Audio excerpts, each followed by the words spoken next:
Olá, seja bem-vindo, seja bem-vinda. Estamos ao vivo para uma edição especial do Alerj Debate e o tema agora não poderia ser outro: o novo coronavírus e as consequências dessa pandemia.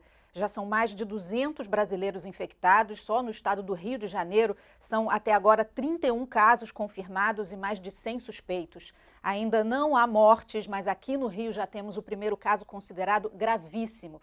E para debater o tema, entender como identificar os sintomas e se prevenir da Covid-19, vamos conversar com a doutora Mônica Antum, diretora de saúde da Alerj, e com a doutora Daniela Vasconcelos, pneumologista.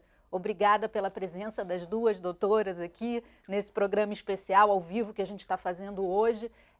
Doutoras, eu queria primeiro, para a gente começar, qual é a principal recomendação nesse momento? Por que a quarentena é tão importante? Por que ficar em casa é tão importante? Bom, a quarentena voluntária é muito importante, porque é preciso achatar o índice de transmissibilidade desse vírus, tá? Vamos explicar o que é esse achatar? Exatamente, não é vamos lá. diminuir o número de casos, mas talvez alongar um pouco a frequência com que eles vão acontecer, é isso? Exatamente, porque tem aquele pico de transmissibilidade, mas só que se as pessoas ficarem mais em casa e tiverem todos os cuidados de higiene, a nova etiqueta de higiene, nova não, né? A etiqueta de higiene, isso aí, essa transmissibilidade, os casos infectados eles vão diminuir. E vão diminuir a sua gravidade também. E por que é importante a gente evitar esse pico? Principalmente, né, doutora Daniele, porque a gente não tem como sistema de saúde atender todas as pessoas ao mesmo tempo, é isso? É verdade. O que acontece? Quando tomam-se essas medidas de isolamento, de quarentena, quando o governo publicou decreto pedindo para ficar em casa, esse tipo de coisa, isso evita essa transmissão, a gente diminui essa capacidade de transmissão. É um vírus de transmissão respiratória, né? Então, aqui no Rio de Janeiro a gente já tem transmissão comunitária, diferentemente de alguns outros lugares. Ou seja, não é uma pessoa que está vindo de outro país e está transmitindo, já é a transmissão entre pessoas que estão aqui no Rio de Janeiro. Exatamente. No Rio de Janeiro, São Paulo e Salvador já tem isso. Então, agora essa coisa ela muda de figura, né? Antes não, era só contato com um viajante ou uma pessoa que viajou. Agora essa coisa, o vírus já ele está aqui dentro, circulando. já transita entre nós. Exatamente. Então essas medidas de ficar em casa, né, que está tanto se pedindo todos os dias, a gente está vendo aí na televisão, internet, em tudo quanto é canto, isso é importante para evitar a propagação do vírus, do coronavírus. E é importante a gente falar porque no fim de semana que deu um solão, muita gente foi para a praia, né? Muita gente não acatou. E é importante, eu queria que as doutoras explicassem como que a não circulação de pessoas na rua e em lugares de aglomeração contém, né, diminui essa propagação do vírus. O que acontece? Essa coisa da praia, né, a gente fala assim, evita ambiente fechado e aglomerado, certo? Ok. Mas a praia, eu vou lá porque é um ambiente aberto, circula ar, tem sol, né? A questão é essa. Só que as pessoas têm um contato muito próximo. Elas ficam com menos de 1 metro, que é o de distância um do outro, que é quando você tem a propagação de gotícula aérea, né? E aí, as pessoas frequentando esses lugares, elas estão sim ajudando a propagar vírus e bactérias em geral. E neste momento que a gente está pedindo tanto para evitar, para a gente conseguir combater o aumento dos casos e aumento da contaminação, essa questão de não ir para ambiente aglomerado, ela é muito importante. Né? Ou seja, um encosta no outro o e pega. isolamento nesse momento para a gente tentar evitar o aumento exponencial de casos, é isso, né? E não entrar em pânico também é muito importante, né? É necessário que a população esteja informada sobre a contaminação. Tem muita gente dizendo que o vírus passa no ar. Ele não passa no ar, ele passa pelos fluidos. Ele passa no ar, ele passa no ar. Ele é um vírus de transmissão respiratória. Então ele passa quando a pessoa tosse, quando ela espirra, tem que ir no fluido, né? Vai na gotícula. Na gotícula. Você não tá, mas a transmissão é via respiratória, né? Ele não vai, você vai respirar, mas alguém teve que tossir, espirrar ou falar contaminado para poder transmitir. Perto de você. Exatamente, né? para poder transmitir. Ele tem um tempo de duração, né, fora do organismo, mas se você tem aquele contato naquele período ali, você é um sério candidato a se contaminar. E que tempo é esse? Quanto tempo? A gente tem, né, o tempo de duração fora, uma média de 12 horas. Né? Ou seja, uma Ele dura superfície contaminada, 12 horas depois Dura o vírus bem. ainda pode estar ainda ali. pode contaminar. E se Ele você ainda tá passa a ali. mão e sem querer passa no olho... Exatamente. Daqui vamos lá, aqui na cadeira, né? Enfim, alguém tossiu, espirrou alguma coisa, tá aqui, eu sento aqui, botei a mão. Trouxe a mão no rosto. Né? Então eu tenho essa chance. Precisa ter esse transporte, né? Sim, pro rosto. exatamente. Por que o rosto tem, são as mucosas, né? Que é a área mais sensível, é isso? Isso, exatamente. É por via respiratória mesmo, né? Vai ser por inalação mesmo essa contaminação. Então a gente nunca sabe, até que eu tenha todos os cuidados de higiene necessários, eu não sei onde eu botei a mão, se eu botei a mão numa poltrona, no ônibus, né? Todos esses lugares podem estar contaminados. Então, por isso é que é importantíssimo que a população fique em casa, até para diminuir. Transporte coletivo, né, o metrô, ônibus, trem, de preferência transporte individual, ou de preferência até ficar em casa mesmo, quem puder. O transporte é muito complicado, né? Isso. Porque é lotado. Bastante. Não, é quase impossível, né? Você entra num trem, no metrô, né, que dependendo do horário está muito cheio, as pessoas têm que se segurar, porque tem um deslocamento, senão elas vão cair dentro do trem. Então, como é que você faz? Né? E ali é uma concentração enorme de pessoas. E vai contaminar, com certeza, a contaminação ela existe. Né? A propagação do vírus existe nesses ambientes, porque são aglomerados e fechados, em outros também. Então, você pega lá no cano, lá do ônibus, né, ou do trem, vem outra pessoa, pega ali no mesmo lugar, né? Então, ela vai se contaminando. É dessa forma, é de contato mesmo. Então, é importante o tempo todo lavar a mão, quando não puder lavar a mão, álcool gel, isso já dá uma ajuda? Com certeza, e lavar a mão daquele jeito certo, né? 1 minuto lavando a mão, com toda aquela técnica que já está falado na televisão assim, várias vezes, todas as mídias estão falando isso, e depois, quando a mão estiver seca, o álcool gel, né? Isso aí é muito importante, várias vezes por dia. Além de lavar o nariz, lavar os olhos, né? Isso aí também é muito importante. O óculos também, né? Porque às vezes a pessoa lava o rosto, mas não lava o óculos. Né? Ah, olha Isso aí. Pois é. Dica importante, Óculos, lavar o óculos. bijuteria. Relógio, anel, pulseira, celular, tem celular, muito então, celular está se falando bactéria, muito, vírus. mas tem essas outras coisas. Caneta, né? É meio de transmissão. Você está com a sua caneta aí. Eu pego a sua caneta, ele pega, ela pega, todo mundo, né? É uma questão que vai se transmitindo dessa forma, só que ninguém pensa nisso. Né? O álcool gel dá uma ajuda? Ajuda muito, bastante? Dá, Com claro. certeza. Se não tem... O melhor é lavar a mão, né? Sim. O melhor é lavar a mão. Mas nem sempre você tem uma Tá pia e um sabão à disponível. sua disposição, né? Então- E aí você lança a mão do álcool gel naquele momento. O que tem que saber é o seguinte, não é álcool gel sempre, né? Não é só álcool gel, não. Você tem que lavar a mão com água e sabão. Água e sabão é o remédio. Mas se você está num local que não tem pia, não tem sabonete líquido ou sabão, o que quer que seja, para lavar as mãos, você dispõe do álcool gel e você usa. Mas fora isso, não. E tem alguma dica aí para o álcool gel? Vem até aqui, passa A aqui? gente faz lavagem até a altura de Até punho, o né? punho. A gente espalha ele até a altura de punho e deixa secar naturalmente. Deixa não secar. precisa usar papel, toalha, nada disso para secar ele, não. Ok. Doutora Daniela, pneumologista, né? Quais são as sequelas no sistema respiratório desse Covid-19? O que a gente tem hoje, né? Os pacientes graves, né? Evoluindo com pneumonia extensa, bilateral na maioria dos casos, né? As pesquisas elas estão em andamento, os cientistas, enfim, o mundo inteiro recente, é tudo né? muito recente. Então, dos casos graves ainda não há descrição de sequela. Ainda não tem descrição de sequela pulmonar, né? Mas a imagem pulmonar que eles estão gerando, elas realmente são devastadoras para o pulmão. Devastadoras. O paciente fica muito, mas muito grave. E consegue se recuperar? Pois é, a maioria não está se recuperando. a maioria está evoluindo para óbito, né? Porque o pulmão ele chega numa condição que ele fica em insuficiência respiratória. Os pacientes são entubados, né?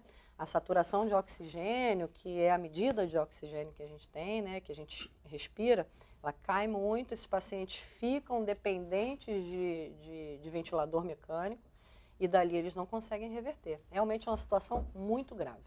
Muito grave. Agora nós vamos acompanhar o depoimento de uma colega jornalista, a Aline Grupilo.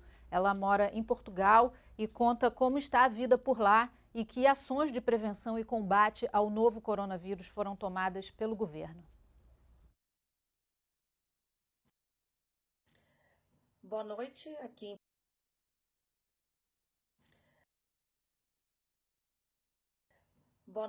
aqui em Portugal já é noite, agora são exatamente 8h30 da noite, aí no Brasil deve ser um bocadinho mais cedo, mas eu resolvi gravar esse vídeo porque alguns colegas, pessoas conhecidas têm nos perguntado pelas redes sociais como é que está a situação aqui em Portugal.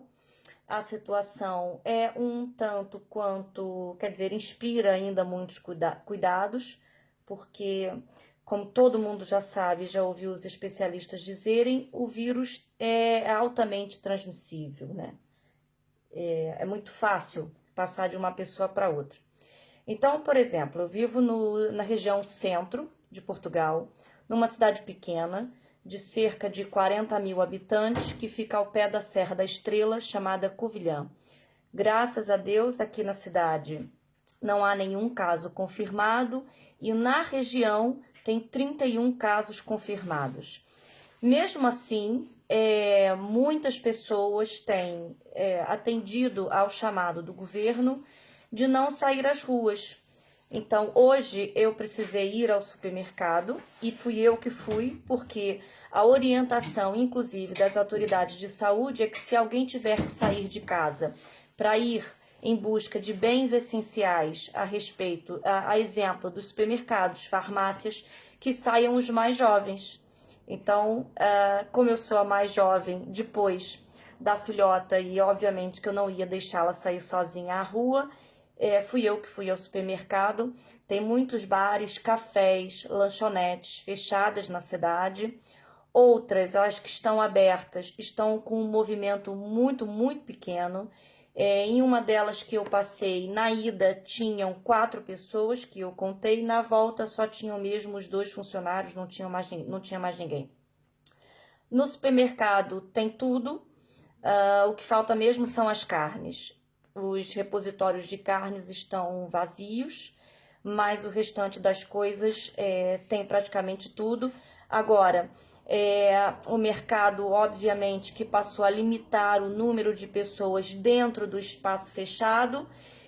Isso significa que um funcionário fica do lado de fora, outro fica do lado de dentro, e aquele que está do lado de dentro tem feito a contagem do número de pessoas dentro do supermercado e passando para o que está do lado de fora, para que ele limite o acesso às pessoas. A orientação do governo é que sejam 4 pessoas a cada 100 metros quadrados.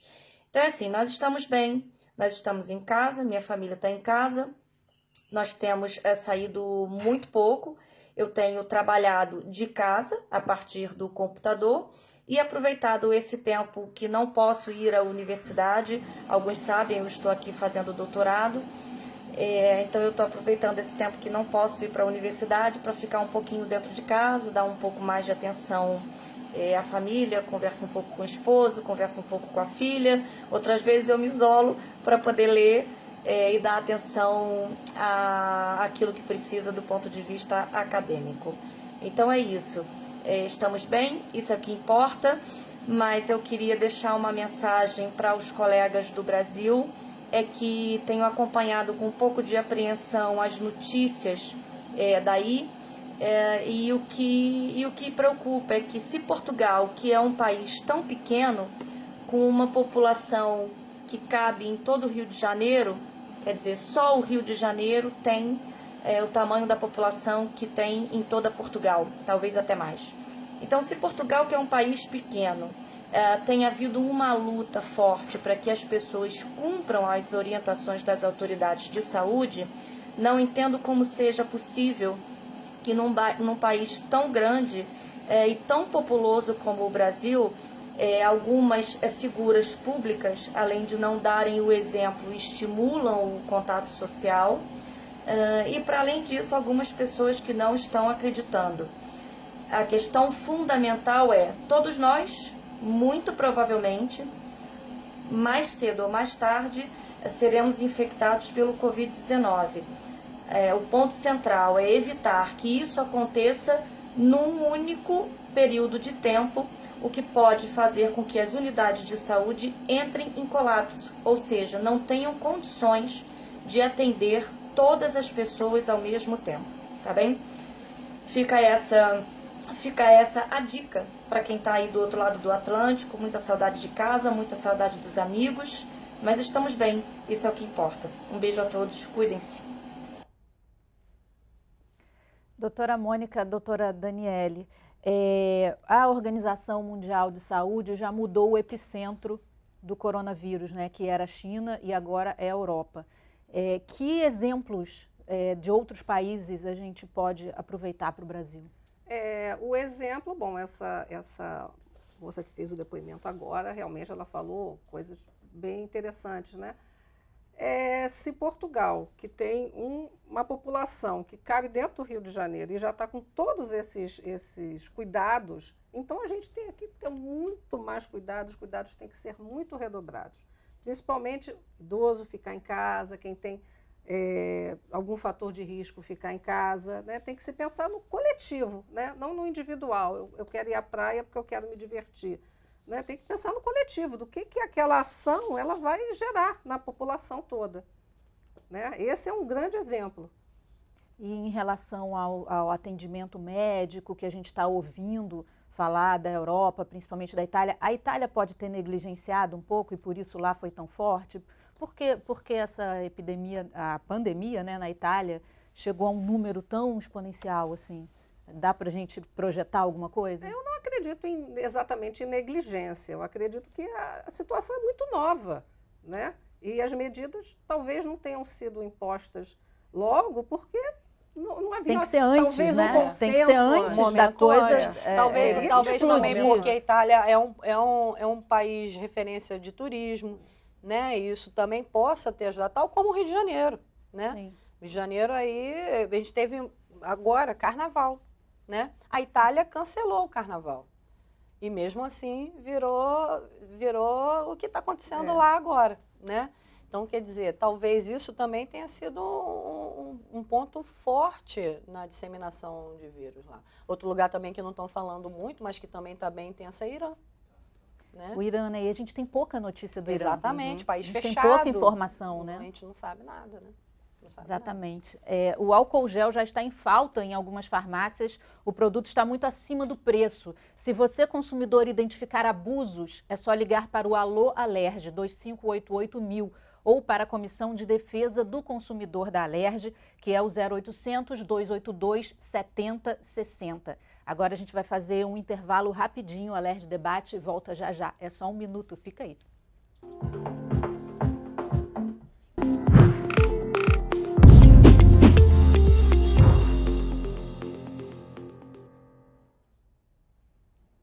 Estamos de volta ao vivo do estúdio da TV Alerj, conversando hoje com duas especialistas sobre o novo coronavírus. Nós também estamos ao vivo no YouTube, no nosso canal do YouTube. Quem quiser pode acompanhar ao vivo por lá, é youtube.com/TV Alerj. E já chegaram aqui duas perguntas, né, dos nossos telespectadores. O Bruno Pacheco pergunta como melhorar a imunidade. Vitamina C, alimentação, alguma coisa pode evitar pegar o vírus, doutora? Bom dia, Bruno. Não há nada que você possa fazer com relação a remédios. Então, vitamina C, qualquer polivitamínico, enfim, nenhuma medicação vai atuar nisso, né? Não tem comprovação clínica disso. O que a gente está recomendando especificamente é se alimentar normalmente, né? Ter os hábitos de higiene que a gente já está pedindo para fazer. Então, com relação à medicação, nada a ser feito. Mas o organismo mais forte sempre reage melhor, né? Sempre. Sem dúvida. Então, cuidados normais. Exatamente, né? Dormir bem, né? Se cuidar, na verdade, né? A pessoa se cuidar. tem o pessoal do grupo de risco, né? Importante a gente falar de doenças pré-existentes, diabéticos, hipertensos, pacientes imunodeprimidos, né? Que são aqueles que têm a imunidade mais baixa, HIV, portadores de HIV, quem já tem câncer, problemas respiratórios. problemas respiratórios, né? Pessoal com enfisema pulmonar, que é o DPOC, pessoal com asma. Todos esses pacientes, eles fazem parte da característica de grupo de risco, né? E aí, quais são os cuidados para o grupo de risco? Redobrar esses cuidados de Primeiro todos. passo é não deixar de tomar as suas medicações regulares. Porque é muito comum um paciente com doença crônica abandonar o tratamento quando ele fica bem, tomar um remédio em horário errado. Então, este momento não é para isso. Este momento é que ele tome os remédios já de hábito regular, porque isso vai fazer com que a sua doença de base, né, a sua doença pré-existente, fique bem controlada, né? Isso é muito comum com diabético. O diabético está bem, ele mede a glicemia dele, está legalzinha, ele pega e começa a fazer bagunça lá com o tratamento dele. O que vai acontecer? Essa glicemia vai subir, a imunidade dele vai descer e aí ele fica suscetível a pegar nesse caso, né, que a gente está falando, o coronavírus. A gente tem no Rio de Janeiro um dos maiores índices de tuberculose também, né? As pessoas com tuberculose também são grupo de risco? Muito, né? O Rio de Janeiro é o campeão nacional de casos de tuberculose. É o estado que tem mais tuberculose no país inteiro, né? Então, esses pacientes, eles entram também nessa classificação de grupo de risco. Claro, estão tratando, estão tomando a medicação fornecida no posto de saúde, né? Eles fazem um tratamento aí mínimo de 6 meses, cada caso. É um tratamento caso. longo, né? E que tem um problema sério das pessoas abandonarem. Exato, e abandonam mesmo, né? E aí, esses pacientes também entram no grupo de risco. A gente tem uma outra pergunta aqui da Nailane Flores. Ela pergunta se há risco para bebês. Sempre há risco para bebês, né? Os bebês, de preferência, ficar em casa mesmo, né? Saída com Os bebês solzinho. ainda não têm defesa para nada, né? Né? As defesas estão começando e não é hora de botar o bebê na rua, né? O bebê tem que ficar em casa com a mãe, de preferência se estiver amamentando, a mãe também se cuidar bastante, tá bom? Se precisar sair para ir no médico, para fazer uma consulta, de preferência que outra pessoa vá, assim, se precisar sair na rua para fazer alguma compra, que outra pessoa vá, mas se precisar sair na rua para fazer uma consulta, a consulta deverá ser feita, né? Principalmente se tiver algum sintoma respiratório, alguma coisa. Então é importante preservar o bebê e a mãe que estiver amamentando. Com certeza, tá? Vamos continuar aqui então. Doutora Daniele já falou dos principais grupos de risco, né? Doutora Mônica, a gente já está vendo várias pessoas na rua com máscara. É hora de botar máscara? Quem que deve usar a máscara? Esclarece isso, por favor, porque as pessoas estão um pouco desesperadas. Quem tem que botar máscara é quem está contaminando, né? Quem é a pessoa que está com alguma doença respiratória e que pode contaminar outras. Essas têm que ter máscara. Essas, de preferência, não têm que sair de casa. Mas, se tiverem que sair de casa, né, que usem máscara. Agora, quem não está contaminando, quem não está doente, quem não está ou quem não é do grupo de risco, não precisa usar máscara. E também os profissionais de saúde, né? Esses tem que usar sempre. Tem que usar sempre. Esses tem que usar sempre na hora do atendimento. Como é que está essa questão da contaminação dos profissionais de saúde? A gente tem notícia desse caso gravíssimo, né, que é um médico, né, e que ele não viajou e não teve contato com alguém que tenha viajado. Então, é possível que ele tenha adquirido o vírus atendendo alguém. Não, a história que se fala é que isso houve uma reunião de médicos, né, uma sessão clínica habitual, né, no hospital onde ele trabalha. E aí, a partir dali que teria sido essa contaminação, na verdade tem ele, um estado gravíssimo. Né? Que já é também uma pessoa com outras doenças. Exatamente, já problemas tem, comprometedores, acima de 60 né? anos, e tem Diabético, alguns outros médicos fumante. também já com quadro positivo. É um pouco complicado, porque o profissional de saúde, ele está na linha de frente de atendimento, né? Então, é o médico, é o enfermeiro, é o assistente social, é o pessoal da limpeza de hospital, né, de posto de saúde. Então, todo esse pessoal está na linha de frente. A gente não sabe, a pessoa quando ela chega para o atendimento, ela não vem com uma plaquinha na testa dizendo... Estou com Covid-19. Então, nem sempre a gente está usando máscara naquele atendimento, né? Então, isso ainda é um pouco sensível. É claro que agora, cada dia está sendo um dia e, enfim, CREMERGE saindo com notificação, Sociedade Brasileira de Pneumologia saindo com notificação também, Ministério da Saúde, eles passam a informar e dizer para a gente, né, dar as diretrizes do que a gente deve fazer, né? Então, por exemplo, na pneumologia, nós já estamos com orientação de não realizar espirometria, que é um exame comum para a gente, broncoscopia, que são exames que liberam muitas partículas. A gente já tem orientação de suspensão. A gente também já tem orientação de usar máscara nos pacientes na sala de espera e para atendimento, né? Independente se há sintoma ou não. Porque numa sala de espera de consultório, de ambulatório, enfim, as pessoas ficam muito próximas, né? A gente já está com recomendação de reduzir a quantidade de pacientes em acompanhamento a esses atendimentos. Então, isso para o profissional de saúde agora está se tornando uma realidade mesmo. E são né? justamente os que não podem adoecer. Exatamente. Nesse momento que a gente vai precisar cada vez mais dos Exatamente. profissionais de saúde Exatamente. atuando aí, que a gente não sabe. E que vão acabar adoecendo com mais facilidade, se a gente levar a proporção de casos, né? É bem possível que profissionais de saúde se infectem com mais facilidade, mesmo com todas essas precauções, né? Porque a gente tem muito contato. A questão é essa, entendeu? Um contato eventual, ele te compromete, sim, mas a gente tem um contato dobrado, né?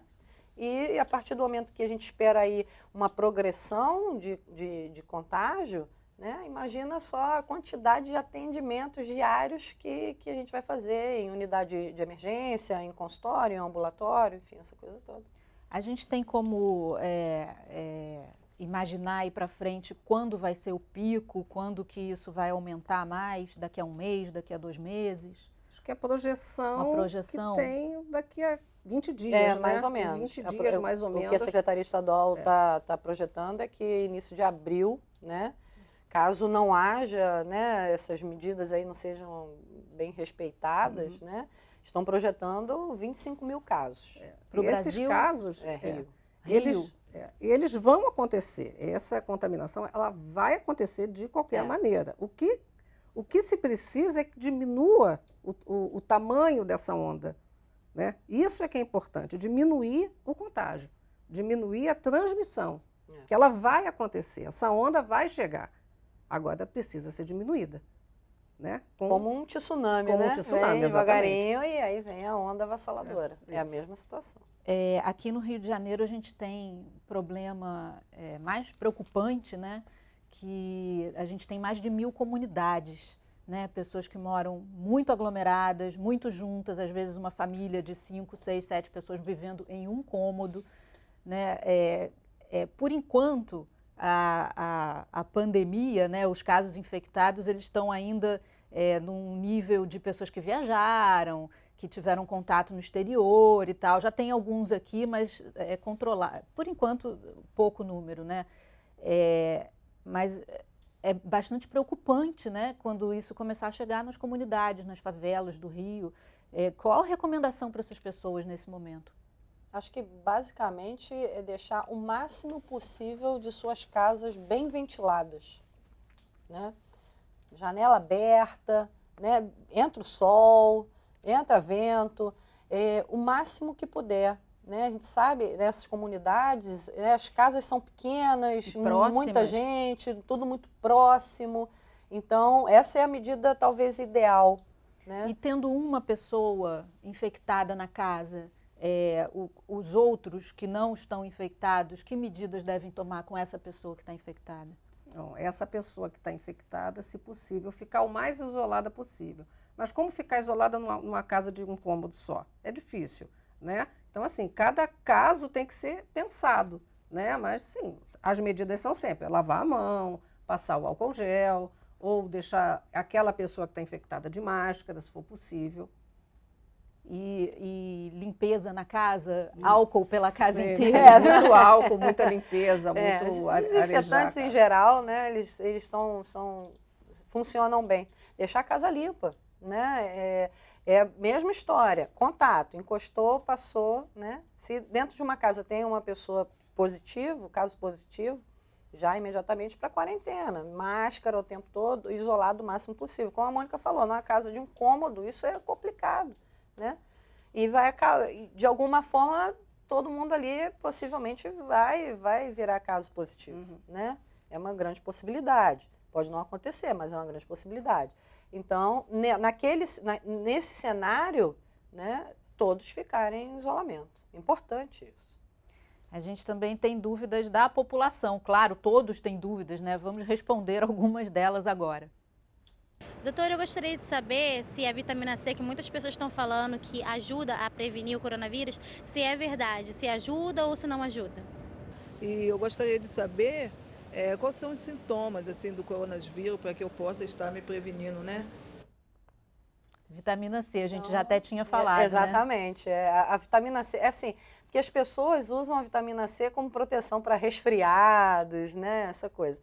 E aí, como se fala, o coronavírus é como um resfriado, aí as pessoas associam a vitamina C à prevenção, o que não funciona. Para coronavírus, vitamina C não funciona, né? E os sintomas aí, né, febre, tem que ter febre, né? E sintomas respiratórios, tosse, espirro, garganta arranhando.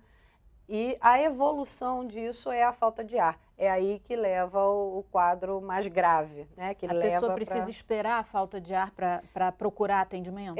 O que a gente está pedindo é que os sintomas leves, né, já pré-identificados, que não vão à emergência, né, que não procurem a grande emergência para não superlotar o atendimento. Né? Fique em casa, faça o auto-isolamento e mesmo observe. Com febre? Aí sim, aí com febre, né? Essa questão, febre alta mantida, evolução arrastada, aumento de sintomas e falta de ar, vai buscar o atendimento de qualquer forma. A gente fala muito de caso leve, é porque agora as pessoas têm não um espirro, elas já querem ir para o pronto atendimento. Esse é o problema.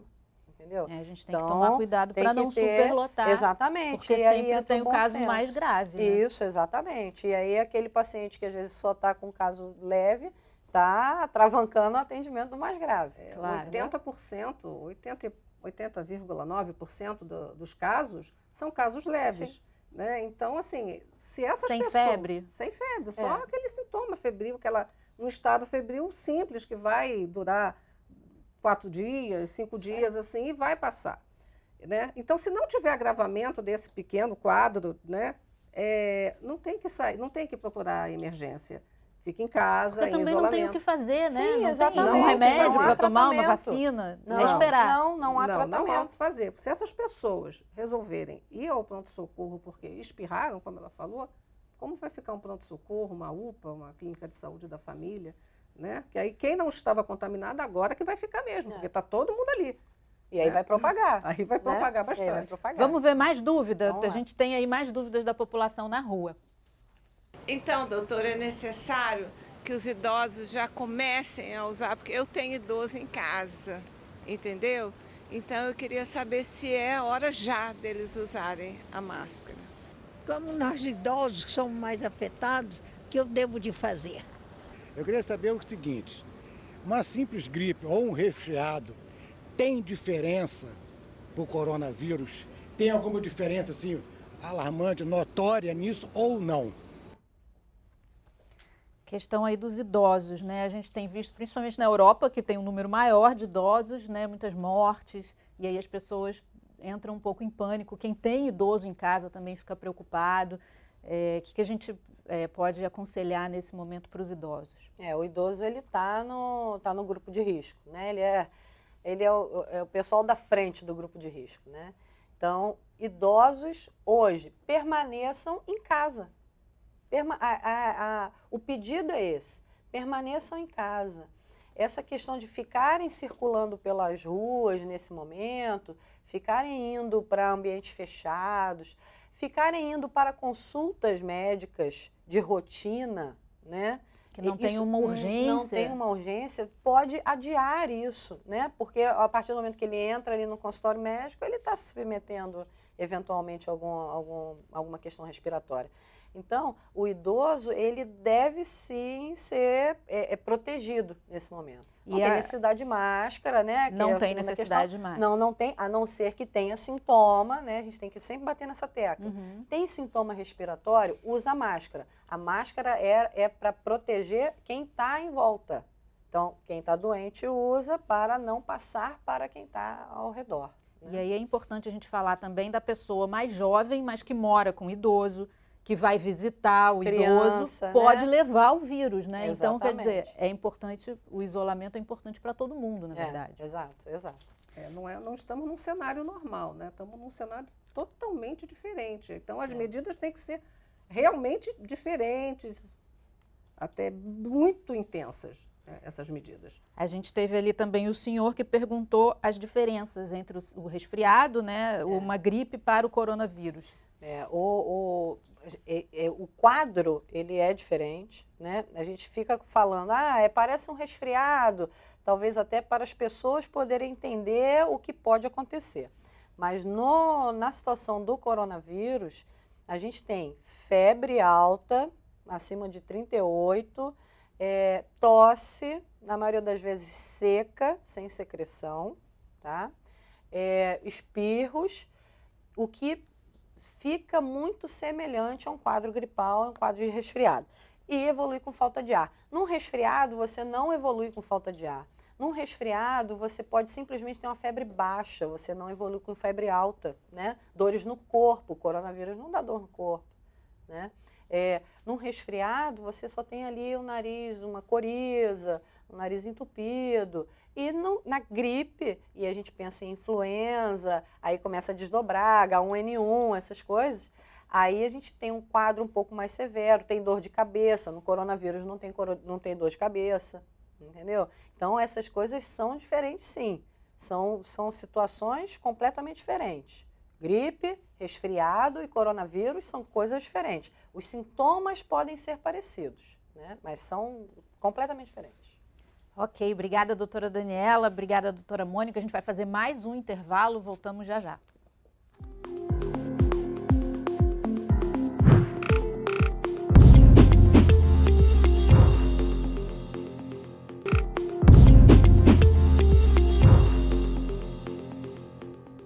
Estamos de volta para mais uma rodada desse debate tão importante.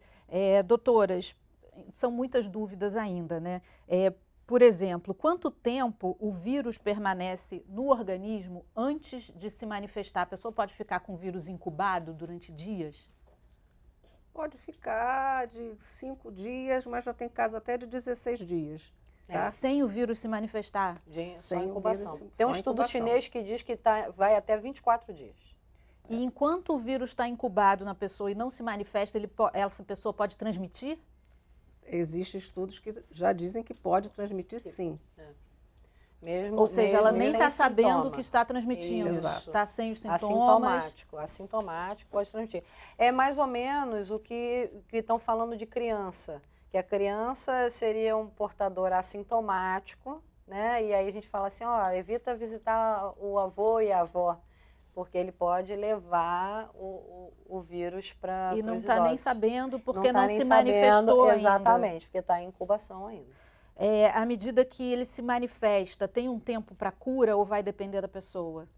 Então uma média de 7 dias. Desses 81%, que o caso é leve, uns 7 dias, no máximo 10, mais ou menos, a pessoa já tá legal. Mas... E aí tem as exceções, né? Exatamente. As pessoas que podem ficar aí numa situação mais complicada. Graves, aí depende do organismo de cada um, depende do que está acontecendo, aí o tempo é maior. Depois desses 7 dias que a pessoa está curada, ela não transmite mais? Já existe pesquisa mostrando que existe reinfecção. Né? Pessoa que teve o coronavírus e teve de novo. Né? Como que teve isso de novo. Então ainda é que a gente está sempre falando. É uma situação nova, né? Então ainda está havendo essa primeira onda de contaminação, né? No mundo, a China foi em primeiro lugar. Então essas questões de retorno de contaminação talvez comecem a acontecer lá, né? porque foi o primeiro epicentro, né? Então, já existe relato de recontaminação do coronavírus. E aí, o que eles já começaram a recomendar? Que pessoas que tiveram o Covid-19, tiveram cura, que elas permaneçam mais 14 dias em isolamento, pós-cura. Já começaram a recomendar isso lá na China. Ou seja, Entendeu? mas a pessoa que já teve uma vez, ela corre risco de ter de novo? De ter de novo, Exatamente. exatamente para isso. Exatamente isso, entendeu? Já existe relato. A pessoa teve uma vez e teve de novo, né? Então, esse mecanismo ainda está sendo estudado para ver o que acontece, né? Num primeiro momento se pensa, teve uma vez, não tem de novo. Só que isso ainda não é definido. Não é definido. E se de repente a pessoa tiver de novo, como será essa segunda Exatamente. infecção? Será que ela será muito pior do que a primeira? Essas coisas ainda não se sabe, né? Como ela falou, quando essas coisas acontecerem, vão acontecer primeiro na China, depois na Europa e depois nós vamos saber essas informações. Então, por isso que é muito importante a contenção mesmo, os planos de contingência do governo e de vários órgãos públicos mesmo, de reduzir muito a quantidade de pessoas trabalhando e de pessoas na rua também. A gente tem mais uma dúvida que veio pelo YouTube, né? Gestante transmite para o bebê? Não tem descrição, né, de transmissão vertical, que esse é o nome. Né? Quando é mãe, passa para o feto, para o bebê. Então, não há descrição. Mas é possível, né? Entra na mesma ideia. Não tem ainda relato, caso, tem pesquisa. Como tudo é muito novo, a gente está lidando caso a caso. É possível, sim, tratamento com a gestante é semelhante ao tratamento de outros pacientes. Claro, tem algumas restrições, né? Às vezes, algumas medicações a gente não consegue usar, se precisar, ou for um caso mais grave. Mas a gestante, ela também entra nesse padrão de grupo de risco. A gente tem que ficar bem atento com elas. Eu queria falar um pouquinho, a gente já está no terceiro bloco aí, lembrando que a gente está ao vivo no YouTube. Quem quiser acompanhar é só acessar lá a nossa página, YouTube/TV Alerj. Pode mandar as perguntas lá pelo YouTube, que a gente vai fazer aqui para as médicas. Eu queria trazer o assunto um pouquinho para o Rio de Janeiro, né? Como está a nossa situação aqui. O governo do estado já fala em montar um hospital de campanha no Rio Centro. O que vocês acham? É necessário? A gente está sendo precipitado? Não? Qual a opinião de vocês? Eu acho que o hospital de campanha, uma vez que, se não houver leitos disponíveis na rede pública, todo esse mecanismo ele já está sendo montado, né? Tem o apoio do governo federal, enfim. Se o número de leitos não suprir a necessidade, acho que talvez seja viável, né? Uma boa ideia, né, do governo. Mas eu acho que antes disso a gente tem aí a rede hospitalar que está à disposição. Tem rede hospitalar pública e privada, né? Tem essa. Agora é muito difícil conseguir leito, né? Tanto na pública quanto na privada. A gente está tendo aí uma disponibilização de leitos para as pessoas que vão apresentar essa doença? Existem vários hospitais que já têm leitos reservados para isso, né? Hospitais do governo, acho que o Hospital de Bom Sucesso. Sim, uhum. E já tem acho que 200 e alguns leitos já reservados para isso.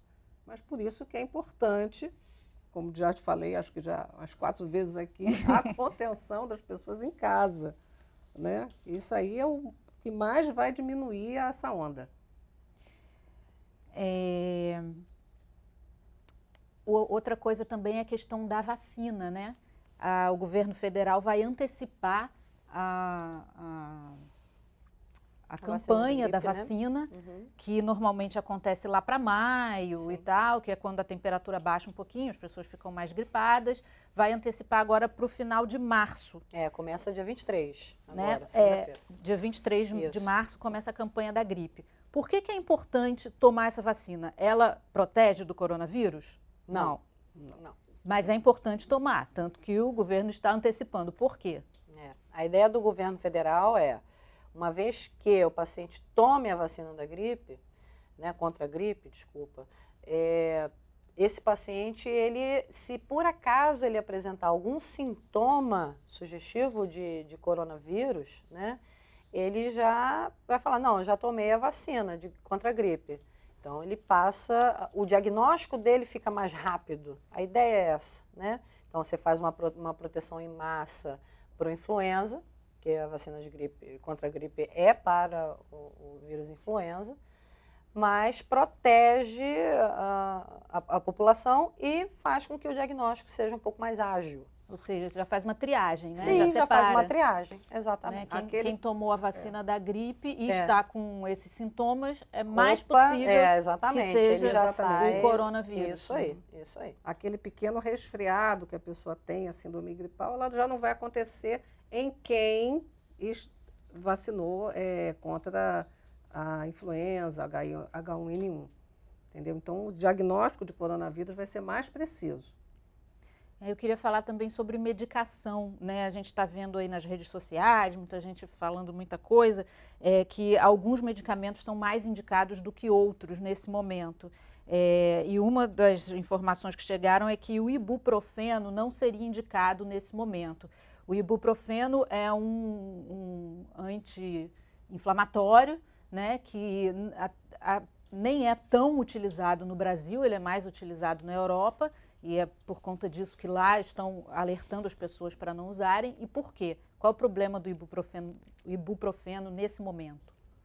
O que se identificou, né? Como você falou, na Europa se usa mais, aqui no Brasil se usa muito também com criança, né?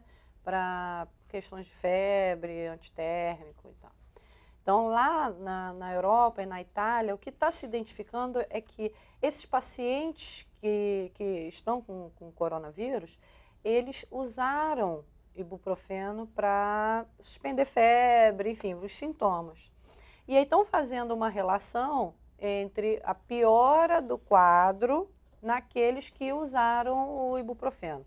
Também está em pesquisa, também ainda não é uma questão decidida, olha, não pode usar. Igual quando a gente vê na dengue, né, que a gente pede, olha, não usa ácido acetil salicílico e utilize paracetamol. Né? É a mesma questão, só que para dengue já tem pesquisa, já sabe que não pode, né, por efeitos de coagulação. Agora, na questão do coronavírus, ainda estão identificando essa questão do uso do ibuprofeno. Não é certo, né? Não é uma coisa ainda que Mas por via das dúvidas, então é melhor tomar o quê? Isso, aí o paracetamol? Exatamente, aí a gente faz uso de paracetamol. E né? Em caso de febre, né? Algum outro além do paracetamol? Normalmente a gente faz uso de paracetamol, né, eventualmente de pirona, mas aí também pode entrar em alguma restrição e aí a gente evita o uso de pirona, mais paracetamol mesmo. Também queria falar sobre a questão dos testes, né? Existe teste para todo mundo está sendo testado ou não? Qual é o critério? O que está acontecendo em relação aos testes? Não tem teste para todo mundo. Né? Pelo menos ainda não. Né? Quem está sendo testado é a pessoa que já está no hospital, que já tem uma síndrome respiratória, já com febre, já com falta de ar. Essa aí é imperativa, essas pessoas aí têm que fazer teste.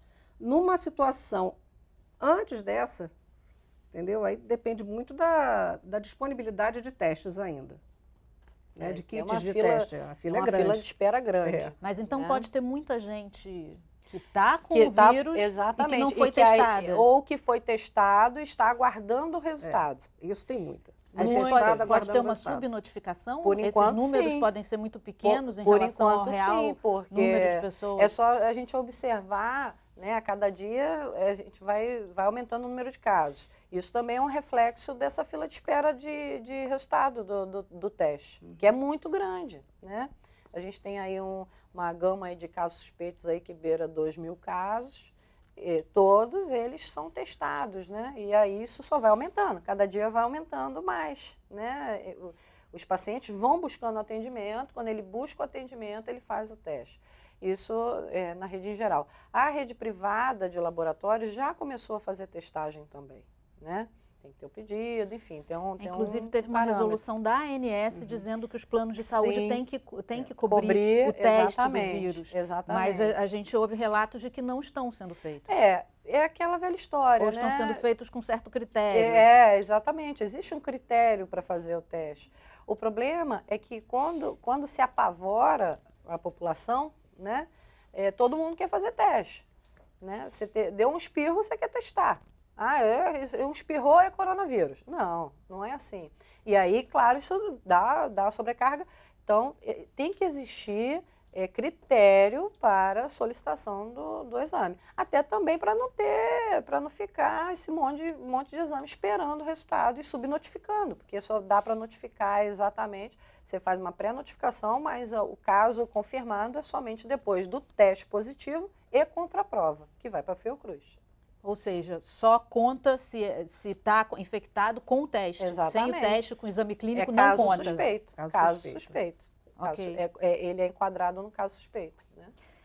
E aqui, daqui a pouco a gente já vai entrar no outono, né? As temperaturas vão começar a descer um pouquinho. Temperatura mais baixa facilita transmissão, facilita contágio? Isso já é provado, não é provado?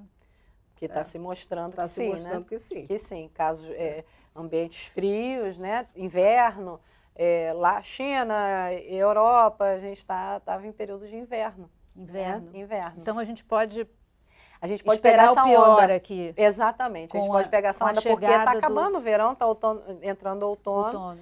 A gente tem aumento de doença respiratória nessa época, tem isso, e propagação, né, de partículas. Então, outono e inverno está chegando e esse é um dos medos também. Né? A gente está saindo do tempo quente. Quando estava quente, até que não estava tão ruim. Talvez agora a gente tenha que abrir mais o olho com isso. Ok. Eu acho que conseguimos esclarecer muitas dúvidas de quem nos acompanha. Muito obrigada a quem mandou as dúvidas, quem mandou as perguntas. Muito obrigada às duas médicas, doutoras especialistas que estiveram aqui com a gente nesse debate tão importante. Vocês gostariam de mandar uma recomendação final? Cada uma, por favor, para quem está nos assistindo? Doutora Daniele. Então, vamos lá. Acho que nesse momento o principal é lavar as mãos. Água e sabão, como eu disse lá no começo, é o seu tratamento, é a sua proteção. Lave as mãos, lave o rosto, né? Boca, área de nariz. Evite contato próximo. Né? Este é um momento que você não vai apertar mãos, não vai abraçar, né? Mas é para um bem maior. Lá na frente a gente vai ver o resultado disso. E seguir a recomendação do Ministério da Saúde, da Secretaria Estadual de Saúde, das secretarias municipais. Os profissionais envolvidos nessa pandemia para ajudar a isso não aumentar mais do que já está, eles estão trabalhando exaustivamente para isso. Então, eu acho que é o momento que a gente precisa ajudar, né? Ajudar a gente, ajudar o nosso próximo, o nosso amigo, o nosso vizinho, nosso familiar. Fique em casa.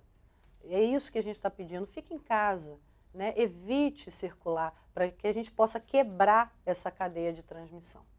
Doutora Mônica. Bom, a doutora Daniele já falou tudo, né? Mas o importante é, idosos, por favor, fiquem em casa. Isso é muito importante, as pessoas que tiverem algum grupo de risco, por favor, fiquem em casa e sempre lavar muito a mão, passar o álcool gel, lavar o rosto, narina, boca, isso aí é muito importante. Vamos realmente diminuir, né? Com essas medidas, a gente tem que pensar no coletivo, né? Não é só eu não vou pegar, não, eu não vou pegar e eu não vou repassar, né? Exatamente. Esse é que é o importante, a gente tem que pensar no coletivo. É hora de coletivo. Pensar em todo mundo, né? Muito obrigada pela participação das doutoras aqui, obrigada também a você que nos acompanhou aí.